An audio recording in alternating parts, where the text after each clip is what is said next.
একটি শোক সংবাদ ইসলামপুর গ্রামের মোহাম্মদ সাজ্জাদ হুসাইন আজ দুপুর 2টার সময় ইন্তেকাল করিয়াছেন। ইন্না লিল্লাহি ওয়া ইন্না ইলাইহি রাজিউন। হুজুর, আপনি তো জানেনই এলাকায় একজন মরে গেছে, তার জানাজার করতে হবে। মারা গেছে তা তো শুনলাম, কিন্তু কিভাবে মারা গেছে? কি করতে মরেছ তো তা আমরা জানি না, কিন্তু জানি আত্মহত্যা করে মারা গেছে। কি আত্মহত্যা করে মারা গেছে? আর তোমরা সেই জানাজার নামাজ আমাকে পড়াতে বলছো? তোরা যাও, আমি পড়াবো না। তোমরা অন্য হুজুর দেখো, কে যাও।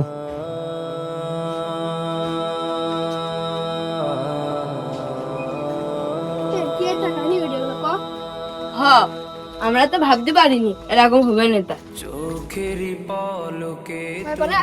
আমার বন্ধু হাসাতে দেখতে যাচ্ছি। ভাই, আমরা ইমাম সাহেবের কাছে গেলাম, সে জানাজার পড়াবে না কই দিয়েছে। আপনি আগে ইমাম সাহেবের সাথে কথা বলে আসেন। তাহলে তোমরা থাকো, আমি কথা বলে আসি। হুজুর, আমার বন্ধু মারা গেছে। আমার বন্ধু জানাজার নামাজ পড়াতে আপনি চলেন। আপনি না গেলে তো জানাজার নামাজ পড়ানো হচ্ছে না। দেখো, আত্মহত্যা করা তো মহাপাপ, আর এটা ইসলামে হারাম। হুজুর, আমার বন্ধু তো বুঝতে পারিনি, ভুল করে ফেলে গেছে। এখন কি করবেন বলেন? আপনি না গেলে তো হচ্ছে না, জানাজার নামাজ তো পড়াতেই হবে। দেখো, আত্মহত্যা নিয়ে ইসলামের আলেমগণদের তো অনেক মতভেদ আছে। তবে কিছু কিছু আলেমগণ বলেছেন যে আত্মহত্যাকারীর জানাজার নামাজ পড়ানো জায়েজ নয়, এবং কি আত্মহত্যা করলে সে ইসলামের কাতার থেকে নাম কাটা যায়। তাও চলো দেখা যাক কি করা যায়।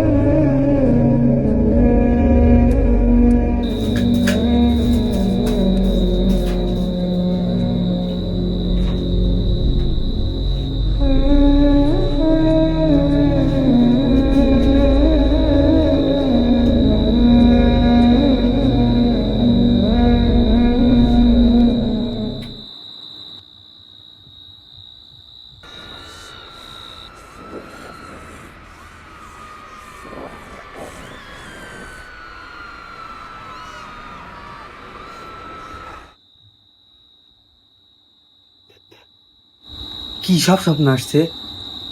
আমার দোস্তকে মারা গেছে, ও আমার স্বপ্ন আসছে কেন? হুজুরের সাথে দেখা করতে হবে, দেখা করে এই স্বপ্নের ব্যাখ্যা শুনতে হবে। আচ্ছা, কি ব্যাপার হঠাৎ করে যে এভাবে ডাকলে? বলো, কি ঘটনা ঘটেছে শুনি। হুজুর, কালকে রাতে আমার সাথে খুবই ভয়ঙ্কর একটা ঘটনা ঘটেছে। কি ঘটেছে তোমার সাথে? হুজুর, কালকে রাতে আমার স্বপ্নে আমার যে বন্ধুটা মারা গিয়েছিল, ওই বন্ধু গেছিল। আমি দেখছিলাম আমার বন্ধুকে বারবার একটা উঁচু পাহাড় থেকে নিচে আগুনের মধ্যে ফেলে দেওয়া হচ্ছিল। হুজুর, এই স্বপ্নের ব্যাখ্যাটা কি আপনি বলতে পারবেন? তোমার বন্ধু তো আত্মহত্যা করে মারা গিয়েছিল, কিন্তু কিভাবে আত্মহত্যা করেছিল? ও ওদের বাসার ছাদের উপর থেকে লাফ দিয়ে আত্মহত্যা করেছিল। হ্যাঁ, এই জন্যই তুমি এই ভয়ানক স্বপ্নটা দেখেছো।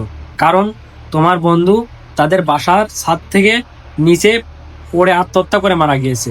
যারা এইভাবে উঁচু থেকে ইচ্ছা করে নিচে লাফ দিয়ে মারা যায়, তাদের আখিরাতের জীবনে তাদেরকে উঁচু পাহাড় থেকে নিচে আগুনের ভিতরে বারবার ফেলা হবে। আল্লাহ না চাক যদি তোমার সাথে সেম কেমন ঘটনা ঘটতো, ধরো তোমার বন্ধুর জায়গায় তুমি হলে, তোমার বন্ধুর মতো তুমিও উঁচু জায়গা থেকে নিচে পড়ে মারা গেলে আত্মহত্যা করে, তাহলে তোমার আখিরাতের জীবনটা সেম তোমার বন্ধুর মতো আযাবে ভরে যেত। এই জন্য তুমি আল্লাহর দরবারে লাখ কোটি শুকরিয়া আদায় করো যে আল্লাহ তোমাকে অতি দ্রুত হেদায়েত প্রাপ্ত দান করেছে। হুজুর, আমি তোমার বন্ধুকে বলেছিলাম, কিন্তু ও তো আমার কথা শুনেনি। ও যদি আমার কথা শুনতো তাহলে হয়তো আল্লাহ ওকে এত বড় শাস্তি দিত না। এখন তো আর কিছু করার নেই, এখন তুমি তার জন্য শুধু আল্লাহর কাছে দোয়া পোকাই করতে পারো। জি হুজুর। তাহলে তোমাকে একটা ঘটনা শোনাই, শোনো। মুসা নবীর সময় একটা ব্যক্তি ছিল যে সবসময় আল্লাহর ইবাদতে থাকতো এবং 5 ওয়াক্ত নামাজ পড়তো। সে কোনো বেগানা নারীর দিকে তাকাতো না, এবং কি কোনো খারাপ ছেলের সাথেও বেড়াতো না। সে সবসময় ঘরে থাকতো এবং আল্লাহর ইবাদতে মশগুল থাকতো। এমন এক সময় আসে যে ওই রাজ্যের রাজা একটা যুদ্ধে বেরোয়, কিন্তু তার একটা মেয়ে ছিল। সেই মেয়েটাকে ওই লোকের কাছে আমানত স্বরূপ রেখে যায়।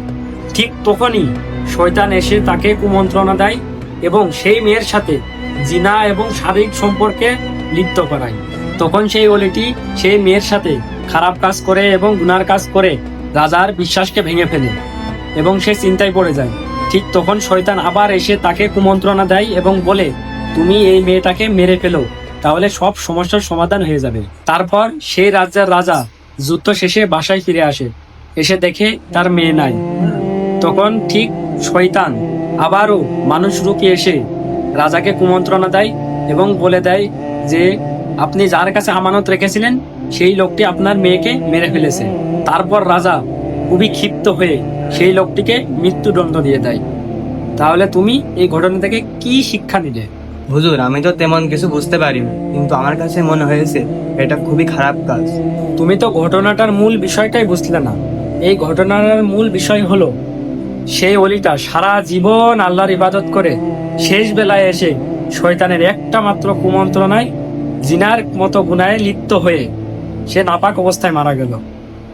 সে আল্লাহর কাছে একটা বারের জন্য তওবা করতে পারলো না। জি হুজুর, আপনি ঠিকই বলেছেন।